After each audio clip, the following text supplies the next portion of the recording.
Целевой фонд будущих поколений Якутии выполнил задачи, которые были поставлены еще в начале этого года. Руководство фонда отчиталось об итогах, с какими показателями они закрывают этот год и какие планы ставят на следующий, в материале Дмитрия Тымырова. Для целевого фонда будущих поколений этот год был насыщенным и очень плодотворным. Задачи, которые были обозначены еще в начале этого года, реализованы в том числе по увеличению объема пожертвований.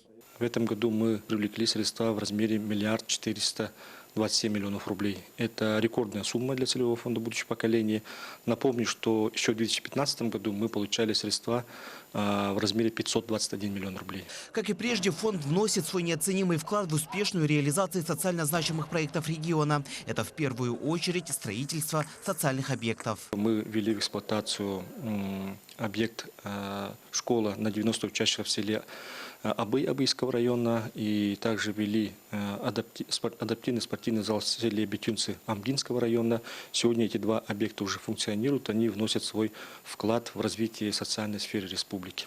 Хочется только одно пожелать компании именно в этом направлении больше работать, потому что очевидно, что эффект здесь, он живой, непосредственный, более массовый. Также с этого года фонд начал работать и развивать новое направление в регионе, как корпоративное волонтерство. Я могу сказать, что сейчас основной тренд на социальное добровольчество, которое поддерживается правительством Российской Федерации, входит в приоритет в национальный проект «Демография». То есть это как раз спектр, направленный на людей или на какую-то острую проблему. Также с 2016 года фондом ведется большая работа по поддержке многодетных семей. Только за этот год они оказали материальную помощь 682 семьям Якутии. Фонд будущих поколений мне очень материально помогает. Второй год я уже у них получаю подарки.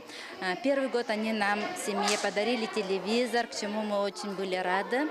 И второй год мы думали, что они не придут, и они тоже пришли и подарили нам диван. Эти и другие работы в будущем будут продолжены. Так, на следующий год перед фондом стоит задача по увеличению пожертвований и началу строительства культурных центров в селе Майя Мегино-Кангаласского улуса, в селе Барагонцы Уселданского улуса и в селе Намцы Намского улуса.